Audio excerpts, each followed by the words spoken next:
अरुण जी और इस जनसभा में उपस्थित सरलता, सज्जनता और विद्वता की प्रतिमूर्ति के रूप में हमारे परम आदरणीय बड़े भाई पूर्व राज्य मंत्री, हमारे मार्गदर्शक आदरणीय संजय गर्ग जी, हमारे परम आदरणीय बड़े भाई गिरीश शर्मा जी, हमारे मानवेंद्र जी, राघव शर्मा जी, हमारे महेंद्र सचदेवा जी और हमारे तमाम भारतीय जनता पार्टी के एक सजग प्रहरी के रूप में हमेशा अपने दायित्व को निभाने वाले ये कर्तव्यनिष्ठ कार्यकर्ता लोग। सम्मानित साथियों, चुनाव का बिगुल बज चुका और ये चुनाव दो विचारधाराओं के बीच का चुनाव है। एक वो विचारधारा जो देश को तोड़ना चाहती है, एक वो विचारधारा जो देश को जोड़ना चाहती है, एक वो विचारधारा जो देश के अंदर जातिवाद, धर्मवाद के बात पर हमारे बांटना चाहती है, एक वो विचारधारा जो हम सब लोगों को जोड़ करके इस देश का नाम विश्व पटल पर रोशन करना चाहती है। तो ऐसी विचारधारा को मजबूत करने का चुनाव है और वो चुनाव हम सब लोगों को मिलकर के इस हवन युग में अपनी हवन कुंड में अपनी आहुति देनी और आने वाली 19 तारीख को हम सब लोगों को अपने बूथों पर डट करके अपने क्षेत्रों के अंदर एक सजग प्रहरी की भूमिका निभाते हुए वोट परसेंटेज को बढ़ाना है। वोट परसेंटेज बढ़ाना बहुत जरूरी है क्योंकि ये मत परसेंट बढ़ावा परसेंटेज ही हमें चुनाव जितवाएगा। इससे पहले का जो सत्र रहा है कहीं ना कहीं मत प्रतिशत में कमी रही थी, पर अब की बात वो जोश मोदी जी ने भर दिया है पूरे देश के अंदर कि हम सब लोगों को जगना है और जगाना है और 19 तारीख को कमल के फूल को जिताना है। ये संकल्प हम लोगों को लेना है।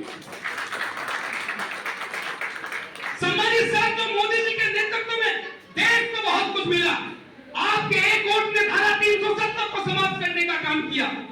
एक वो दौर था, हमारे ट्रांसपोर्टर यहाँ बैठे थे, जब यहाँ से जम्मू के लिए ट्रक जाता तो 2500-3000 रुपए शीशे टूटने के पहले ही लगा दिए जाते थे क्योंकि वहां पर पत्थर मारते थे।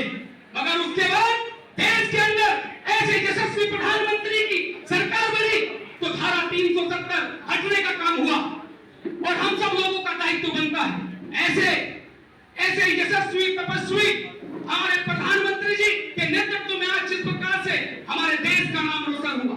जब रूस का यूक्रेन का युद्ध हुआ तो हमारे जो बच्चे वहां फंस गए थे तो मोदी जी को इस संज्ञान लिया उन्होंने, तो दोनों देश के राष्ट्रपतियों को जब फोन किया तो 4.5 घंटे के लिए वहां का युद्ध थमा और हमारे बच्चे वहां से वापस होने का काम हुआ। तो इस प्रकार की ताकत हिंदुस्तान को मिली। आज हिंदुस्तान का नाम विश्व पटल पर बड़े सम्मान के साथ लिया जाता है। हमारा एक वो दौर था जब यहाँ के देश के प्रधानमंत्री को अमेरिका जैसा देश वहां जाने का वीजा भी नहीं देता था और आज हमारे देश का नाम पूरे विश्व के अंदर रोशन होने का काम हुआ। तो ये इस प्रकार का वातावरण हिंदुस्तान का बना। हर क्षेत्र के अंदर सबका साथ, सबका विकास और सबका प्रयास, हम सब लोगों का जो नारा मोदी जी ने दिया है इसको चरितार्थ करना और हम सब लोगों को अपने अपने क्षेत्रों के अंदर बूथों पर डट करके 19 तारीख को हवन कुंड में इतनी वोट डाल दीजिए कि ये हम यहाँ से अब की बार हमारे राघव लखनपाल संसद बने। सम्मानित साथियों, ऐसी ईमानदार छवि का प्रत्याशी भारतीय जनता पार्टी ने हमें दिया। वो अपने पिताजी स्वर्गीय निर्मल शर्मा जी के पद चिन्हों पर चल करके यहाँ तक पहुंचे और उन्हीं के पद चिन्हों पर वो चल रहे। एक ईमानदारी है, बेदाग छवि का प्रत्याशी हमें दिया।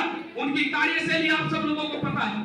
ऐसे ईमानदार प्रत्याशी को लोकसभा में हम लोग भेजेंगे तो हमारी आवाज उठाने का काम करेंगे और वो उन्होंने हमारी आवाज उठाई भी। रेल दोहरीकरण, यूनिवर्सिटी और तमाम चीजों के लिए वो हमारे लिए उन्होंने संघर्ष किया।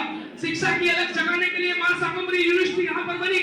तो इस प्रकार की योजनाएं जिसकी सोच बड़ी हो, क्योंकि जिसकी सोच बड़ी होती है वही निरंतर तरक्की करता है और छोटी सोच पैर की मोच इंसान को आगे नहीं बढ़ने देती। इसलिए जो छोटी सोच के लोग हैं इन्हें एक साइड करना है, पॉजिटिव सोच के साथ माननीय मोदी जी की विचारधारा के साथ जुड़ करके हमें आने वाली 19 तारीख को इस हवन कुंड में अपनी आहुति देनी है। जय हिंद, जय भारत, जय